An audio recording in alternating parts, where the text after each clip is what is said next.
December 2025 is not just another patch cycle. It was the moment we crossed a line, because for the first time in a very visible way, your browser itself became the attack surface. Not an attachment, not a download, not a macro, just rendering content.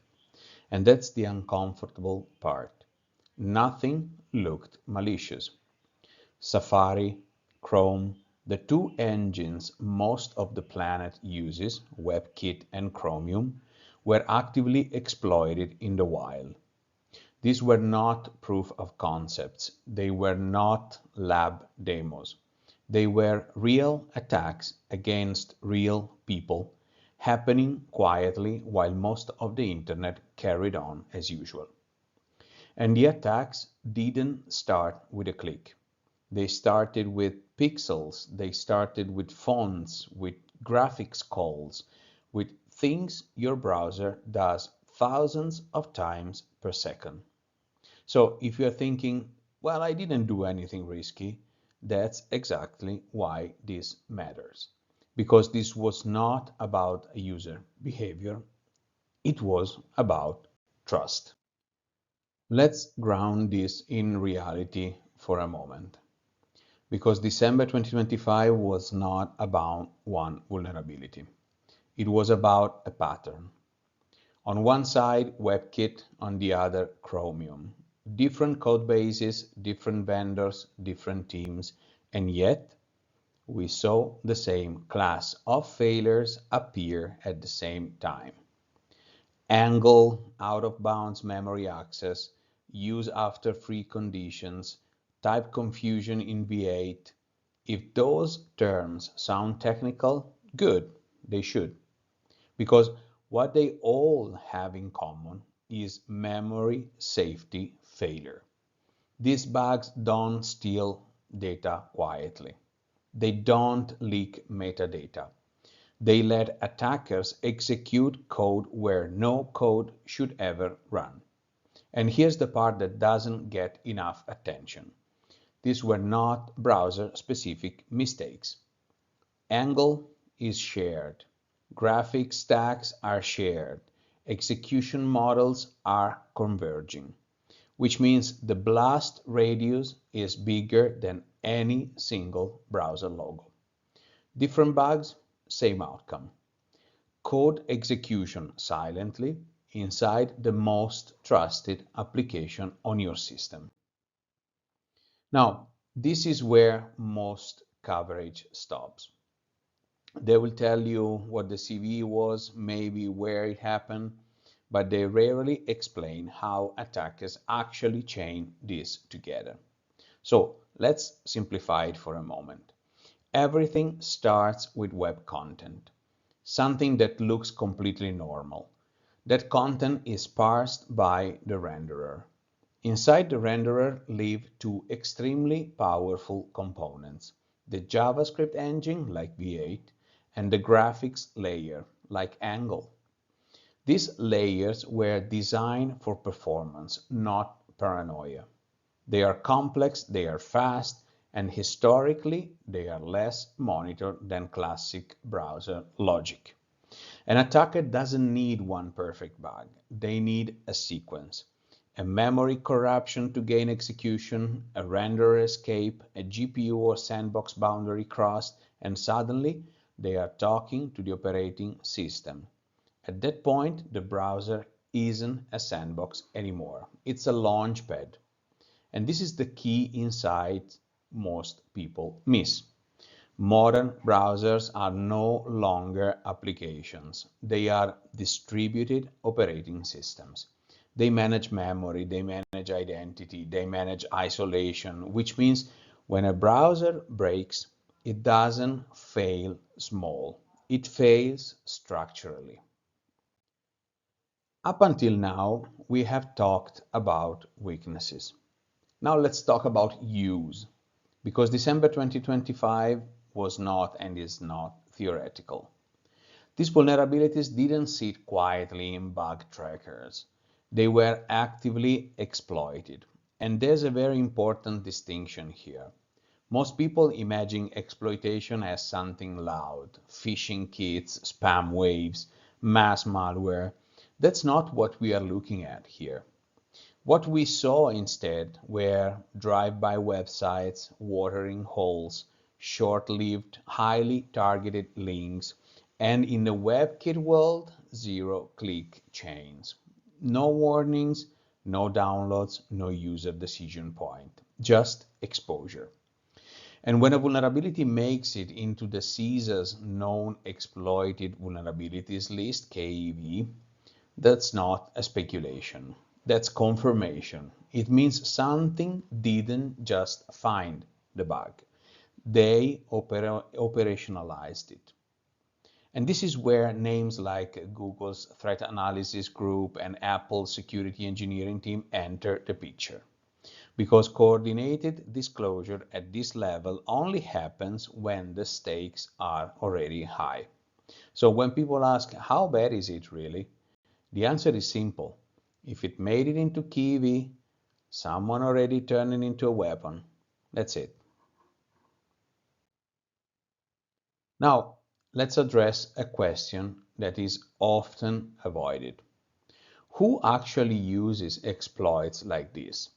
Because this was not cybercrime as a service. These 0 days were not burned on ad fraud or ransomware spam. They were reserved. Reserved for nation-state operators, commercial spyware vendors, high-end access brokers. These are not actors looking for volume. They are looking for value.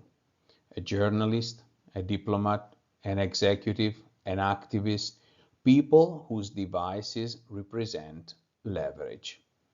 And that leads to an uncomfortable truth. 0 days are not weapons of mass crime. They are strategic assets. They are expensive to develop, dangerous to burn, and carefully rationed. Which means most users are not the target. They are collateral. The infrastructure, the environment, the background noise that makes targeted exploitation invisible.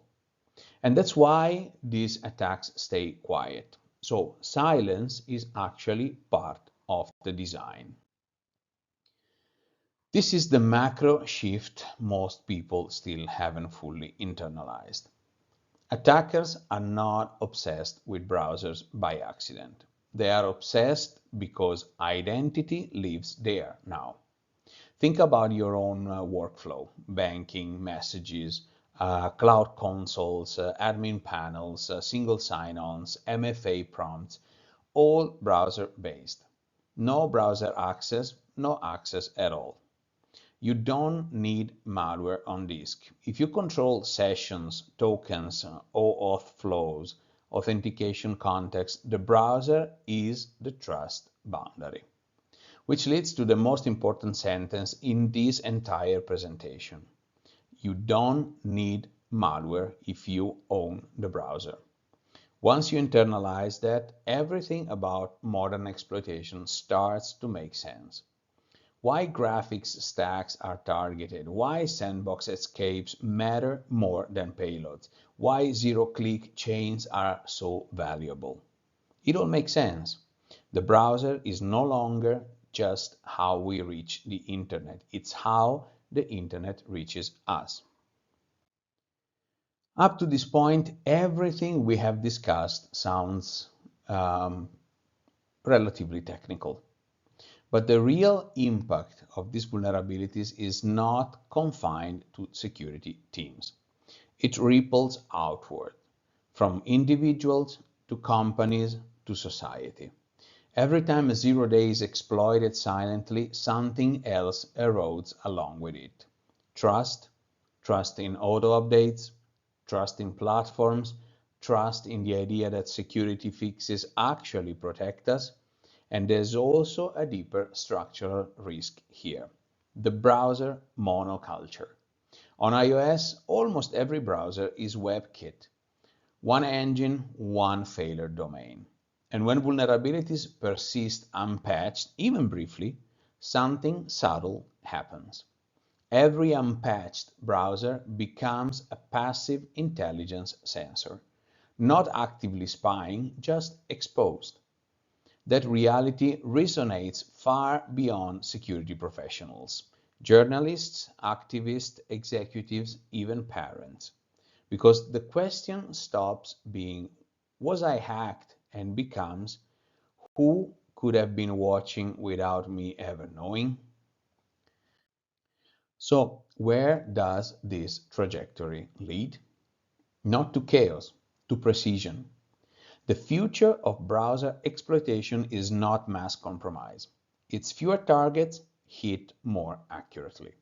Expect more GPU and graphics layer exploits, more sandbox escapes, shorter zero-day lifetimes, and increasingly AI-assisted discovery. AI doesn't get tired, it doesn't miss edge cases, and it's very good at exploring massive state spaces, exactly where memory corruption hides.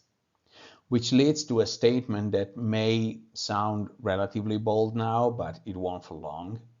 The next browser exploit won't be found by a human first. That doesn't mean humans disappear, it means the pace accelerates. And defense has to evolve just as fast. If there's one takeaway from this episode, it's this. Modern security failures don't look dramatic. They look normal. A page loads, a tab renders, nothing crashes, and that's exactly what makes them so dangerous. Security today is not about panic, it's about understanding systems before they fail silently. If this episode helped you see browser security differently, not as a list of CVE, but as a structural issue, then this is exactly what we do here on the Daily Signal. Please like the video, subscribe to the channel, and explore the System Fracture playlist for deeper dives into how modern systems actually break. I'm Max, Point Break Security. Thanks for watching and stay curious.